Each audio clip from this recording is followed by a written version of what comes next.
जय हिंद।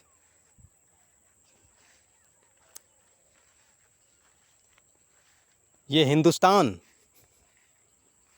जो पूरी दुनिया का सिरमौर है, पूरी दुनिया की उम्मीद है, उस हिंदुस्तान के लोकतंत्र की हालत क्या है। जिस हिंदुस्तान के लोकतंत्र से दुनिया को आशा है, अपेक्षा है,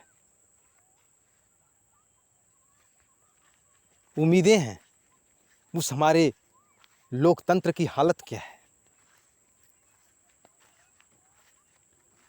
हम कानून व्यवस्था में उलझ के रह गए हैं। कानून को, लोग सिस्टम को मजाक बना के रख दिए हैं। मजे की बात यह है कि हम इसमें सिस्टम को और कानून व्यवस्था को कोई दोष नहीं देते, क्योंकि हमारे देश की जनता पे निर्भर करता है कि हमारे देश का कानून कैसा होगा।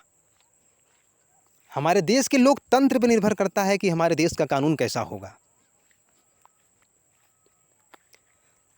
जनता आवाज उठाती है, हमारे साथ इंसाफ नहीं हो रहा। क्या बात है भाई, इंसाफ की इतनी दुआई देते फिरते हैं, कभी खुद तो इंसाफ करते नहीं हैं। अधिकार, जब हम अधिकार की आवाज उठाते हैं ना, तो एक चीज हम भूल गए हैं। हम लोगों की सुन करके उनके पीछे भीड़ का हिस्सा बनना हमें बड़ा मज़ा आता है। आगे बढ़कर कर किसी को कुछ समझाना, एक सही सलाह देना, ये किसी को पसंद नहीं आता। शायद किसी में हिम्मत नहीं है, बस खाली भीड़ का हिस्सा बनना आता है। हम आवाज़ उठाते हैं किसी इंसाफ के लिए, और हम इंसाफ में की गलियों में, गुमनाम गलियों में गुमराह हो जाते हैं, और हम भूल जाते हैं कि हम मांग क्या रहे हैं। अरे अपने लोकतंत्र को ये पता होना चाहिए कि ये हिंदुस्तान एक लोकतांत्रिक देश है, और इस लोकतंत्र में वही होता है जो लोकतंत्र चाहता है। यहाँ हर वो कानून बनते हैं जो लोकतंत्र की रक्षा करते हैं, वहाँ हर वो कानून बिगड़ते हैं जो लोकतंत्र की रक्षा नहीं कर सकते। हमारे देश का सिस्टम, हमारे देश का संविधान, हमारे देश का व्यवस्था पॉलिटिक्स से नहीं चल रहा है, हमारे लोकतंत्र से चल रहा है। ये संसद और विधानसभाओं से नहीं चल रहा है, सुप्रीम कोर्ट से नहीं चल रहा है। हमारे देश का व्यवस्था हमारी लोकतंत्र से चल रही है। जैसी लोकतंत्र की मांग है, जैसी लोकतंत्र की व्यवस्था है, जैसी लोकतंत्र की सोच है, वैसे ही हम अपने सिस्टम का निर्माण कर सके हैं। ऐसा कौन सा कानून है और ऐसा कौन सा सिस्टम है जो लोकतंत्र के आज़ादी को रोक सके, जो लोकतंत्र के अधिकारों का हनन कर सके। ऐसा कोई कानून नहीं बन सकता किसी देश में। ऐसा किसी कानून को बनाना नामुमकिन है, वो भी लोकतांत्रिक देश में। जब आप जानते हैं कि ये आपका शासन है और आपकी व्यवस्था है, इसे आप जैसे रखेंगे ये देश भी आपका है, आप अपने देश को जैसे भी रखेंगे आपका देश वैसे ही रहेगा।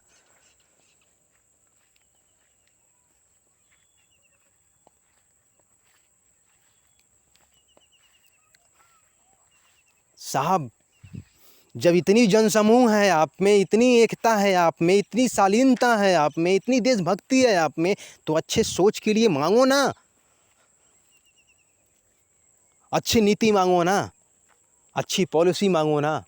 हम सरकारों से क्यों लड़ते हैं साहब? सरकारें होती कौन है? सरकारें सिर्फ वही होती हैं कि अगर हम उनसे कुछ मांगें तो वो दें, वो व्यवस्था करें। क्योंकि हम सरकार से भी डायरेक्ट नहीं मांग सकते, वो तो हम अपने संविधान से मांगेंगे। बस अगर हम एक सिस्टम से तहत हमें वो मिलेगा, जो नहीं अगर दे रहा हमारा हक, तो उसे हम प्रशासनिक तौर से और एक अपने जो अगर कोई नहीं सुनता तो हम जिस प्रतिनिधि को चुनते हैं वो प्रतिनिधि हमारा रक्षा करता है, हम उससे गुहार लगाते हैं, तब हम ऐसा करते हैं। ये देश का कानून 70-74 सालों से ऐसे ही चलता रहा है। यहाँ हम ऐसे ही कानून व्यवस्था से परेशान होते रहे हैं। बस सरकारें आपको आपके हिसाब से काम करती हैं, आपके खुशी के लिए काम करती हैं। आप हमेशा इस सिस्टम को फॉलो करते हैं। आप सरकार को सिर्फ किसी 5 साल के लिए फॉलो करते हैं और आप चाहते हैं कि आप सरकार को कठपुतली बना के हम नचाएं। मतलब रोड पर गुटखा खा कर के पिक नहीं करना है, अगर ये पता है और अगर ये आप पे अगर कड़े नियम लागू हो जाएं, आप जानते हैं कि ये समाज के लिए अच्छा है, ये समाज के लिए ये गलत है, ये अच्छे कानून है, समाज के लिए अच्छे व्यवस्थाओं को लागू करना पड़ता है, लेकिन आपको वो सज़ा समझ में आती है। अगर आपने बाई मिस्टेक गलती कर दी, अगर आपको फ़ाइन लग जाता है तो आप इस देश के प्रधानमंत्री को गाली दे देते हैं, इस देश के प्रशासन व्यवस्था पे आप गाली दे देते हैं, इस देश के सिस्टम को गाली दे देते हैं। दरअसल साहब आपकी सोच में है क्या? आप चलते चलते कोई कमी आप करते हैं, रोड ख़राब होती है आपके चलते, व्यवस्थाएं सिस्टम ख़राब होता है आपके चलते। घूस बहुत बड़ी समस्या है हमारे देश की। घूस का मतलब समझते हैं ना? मतलब रिश्वत रिश्वत।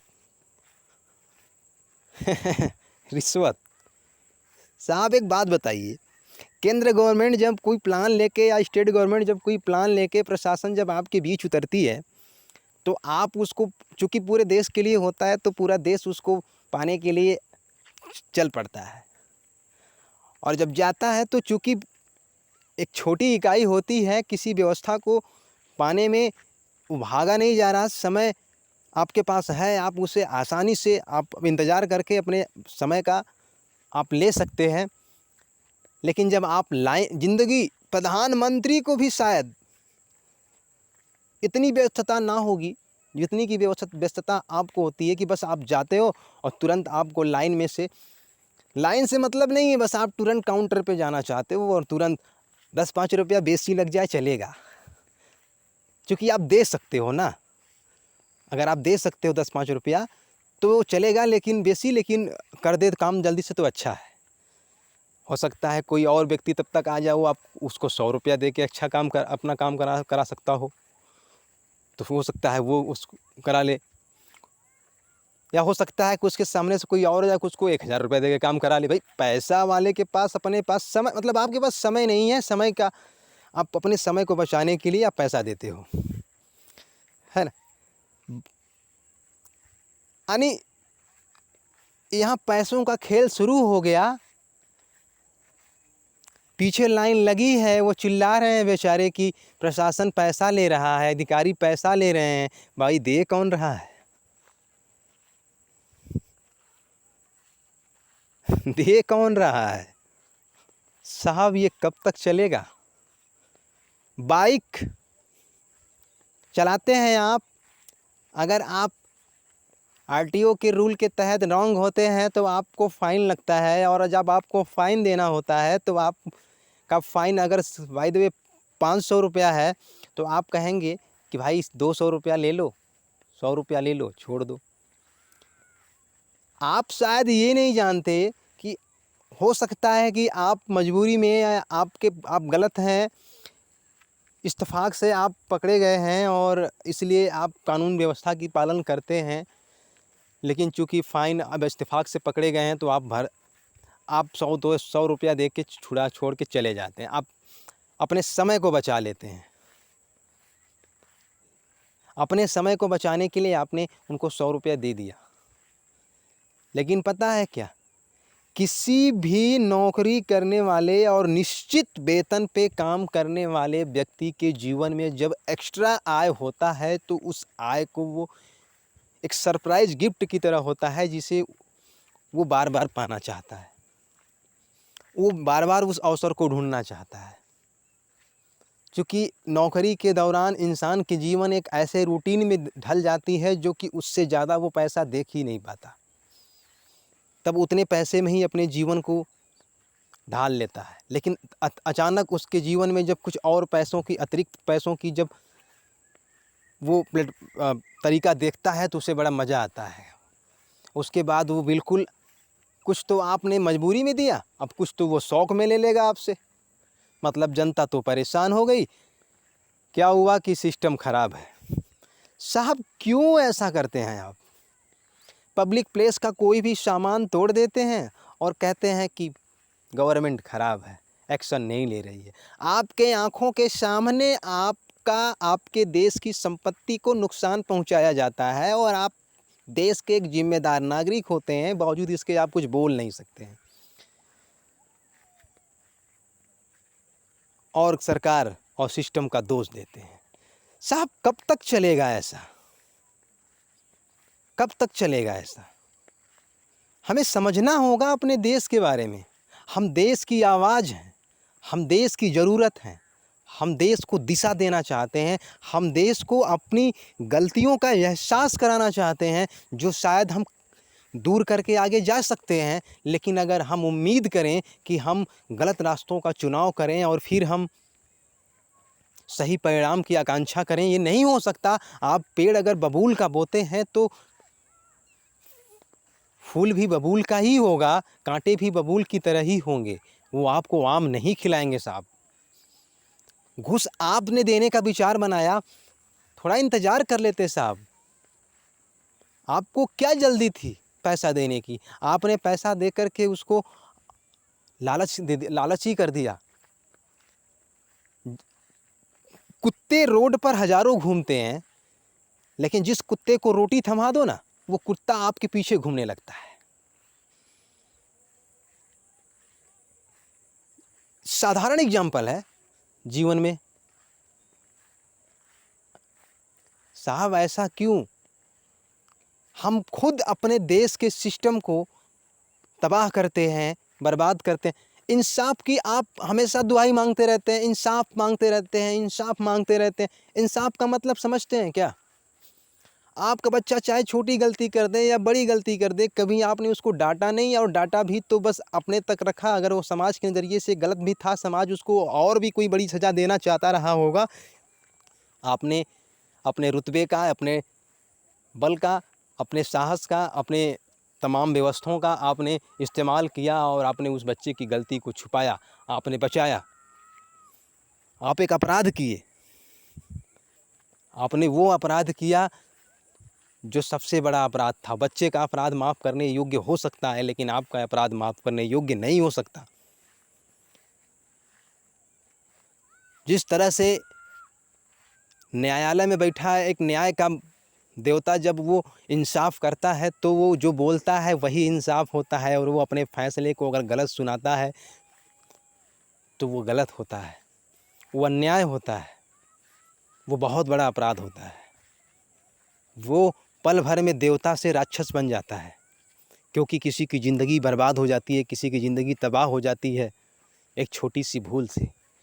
आपको पता है कि अपने जीवन में अपने बच्चों के जाने अनजाने में छोटी छोटी गलतियां और उसके बाद उससे होने वाली बड़ी गलतियों को आप माफ़ करते करते एक कितनी बड़ी गलतियों का एक चलता फिरता मशीन बना देते हैं कि जब वो जिधर चलेगी तो कोई ना कोई गलती ही करेगी, और फिर उसको आप ही कंट्रोल नहीं कर सकते। कभी आपने एक मूवी देखी होगी रजनीकांत की, रोबोट, जो एक ऐसा भी दौर आया कि वो रोबोट इंसान के कंट्रोल से बाहर हो गया और इंसान के लिए ही खतरा हो गया।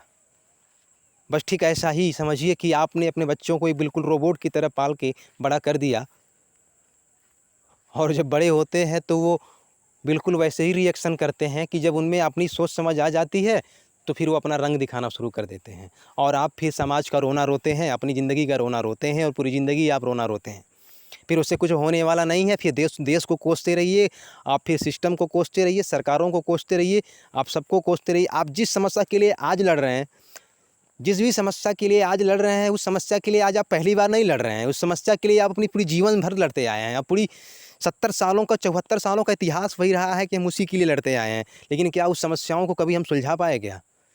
क्योंकि दरअसल उस समस्याओं को सुलझाने के जो रास्ते थे, जहाँ हमको लड़ना था, हम वहाँ हमने नहीं लड़ा। हम गलत जगह लड़ रहे हैं। हम अपना अधिकार हम प्रशासन से मांगते हैं, हम अपना अधिकार हम पॉलिटिशियन से मांगते हैं, हम अपना अधिकार। आज तो हमें पता ही नहीं है कि लोग जब कोई आवाज़ उठाता है तो कहता है मोदी मोदी मोदी। अरे मतलब मोदी कोई क्या, वैसी कोई व्यक्ति है, मात्र एक व्यक्ति है जो अपने देश के एक रिस्पॉन्सिबल पोस्ट पे हैं और अपने देश के लिए वहाँ रह करके जो कर सकते हैं वो करते हैं।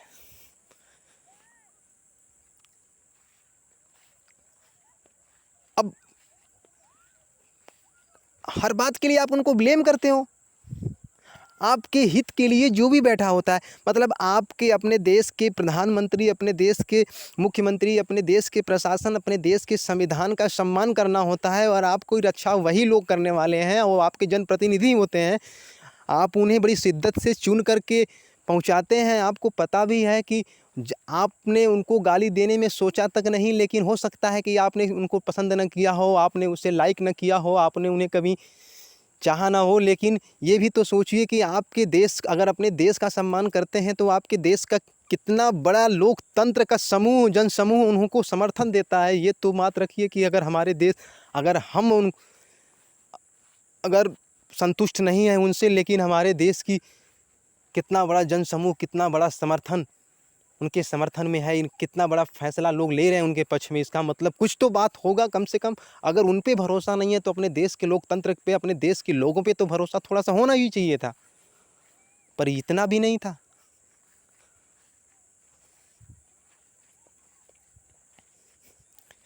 साहब ऐसे नहीं चलता है। ऐसे दोष देने से देश नहीं चलने वाला। गुनाह हम करते हैं और सज़ा किसी और पे टाल देते हैं। क्यों साहब, क्यों? पता है, मैं अपने देश का एक जिम्मेदार नागरिक हूं और मुझे अपने देश की सेवा के लिए ही हमेशा मुस्तैद रखता हूं, तटस्थ रखता हूं। एक बेहतरीन देशभक्त हूं मैं अपने देश का। मैं हिंदुस्तान और पूरी दुनिया की रक्षा करने का ख्वाब रखता हूं और उसे हकीकत में बदलने की कोशिश हर पल करता रहता हूं। हम जब भी कभी इस प्रशासनिक दौर से गुजरे, हमने कभी अपने जीवन में कभी गलत नहीं किया। और जब भी गुजरे, जब भी किसी जगह अगर हमसे कोई चूक हुई, कोई मिस्टेक हुआ, हमने उसको भरपाई, हमने उसको फाइन हमेशा पेड किया। हमने हमेशा उस प्रशासन को माना, उनके नियमों को माना, उनकी व्यवस्थाओं को माना।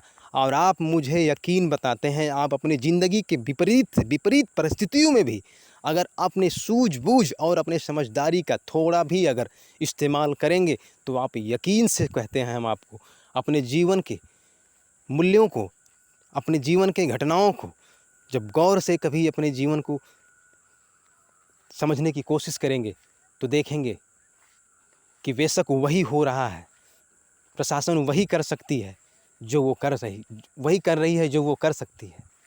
लेकिन अगर कुछ नहीं कर रहे हैं तो वह है हम हमारा लोकतंत्र। क्योंकि हमारी लोकतंत्र को क्या चाहिए, वो लोकतंत्र नहीं मांग रहा। जो चाहिए लोकतंत्र को वो नहीं मांग रहा, वो किसी पार्टी का। हमको तो एक बात का भी ये शक है कि आने वाले समय में बिरादरी ख़त्म हो जाएगी। अभी तो आज कम से कम ठाकुर, ब्राह्मण, क्षत्रिय और ये मौर्य, कोयरी, तमाम तरह के मतलब SC ST OBC इस तरह से लोग हैं ना, SC ST OBC। हमको तो लगता है कि कहीं ऐसा ना हो जाए कि हम आने वाला भविष्य भी देख रहे हैं कि ये पार्टियां भी बिरादरी का निर्धारण हो जाएगा।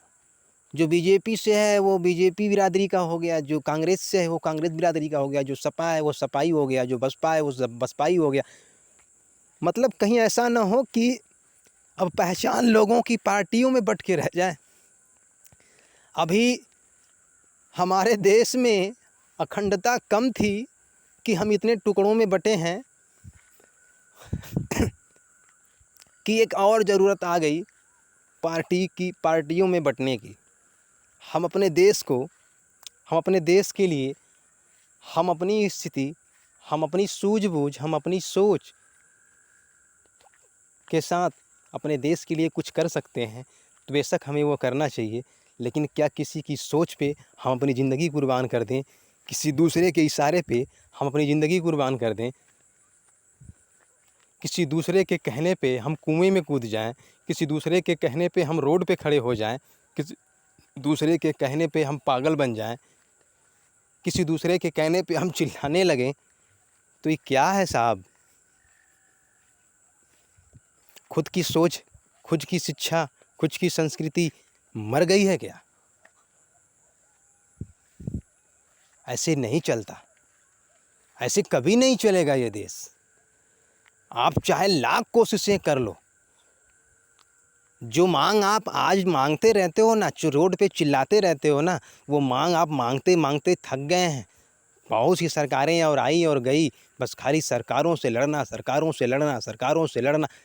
साहब हद तो तब हो गई है जब लोग क्राइम इसलिए करते हैं पॉलिटिक्स में कि दूसरे की छवि खराब हो। मतलब ये है कि उनको छवि इनकी खराब करनी है, इनकी छवि उनकी छवि को खराब करनी है। मतलब एक दूसरे की सोच जो है इतनी विपरीत है कि कुर्सी के खेल में जनता को बिल्कुल वे घास मूली की तरह जिधर चाहते हैं इस्तेमाल कर देते हैं। साहब इतने दंगे, इतने फसाद जो होते हैं कौन करता है साहब, और नुकसान किसका होता है साहब? आपको ज़िंदगी में क्या चाहिए साहब? आप ज़िंदगी में चाहे जितना भी बड़ा इंसान बन जाओ ना, वो अपने मेहनत के दम पे ही बनोगे और अपने मेहनत से जो कमाओगे वही खाओगे साहब। चाहे अब देश कितना भी विकास कर जाए और चाहे जे जितना गरीब था, चाहे जितना अमीर हुआ, समस्या यही रहा कि जो इंसान खुद मेहनत करेगा वही विकास कर सकता है, वही अपनी ज़िंदगी को सही जी सकता है, अपने सपनों को पा सकता है, वरना उसके सपनों को कोई पूरा नहीं कर सकता। फिर भी सोचने की ज़रूरत है साहब, सोचने की ज़रूरत है, अपने देश को सोचने की ज़रूरत है साहब।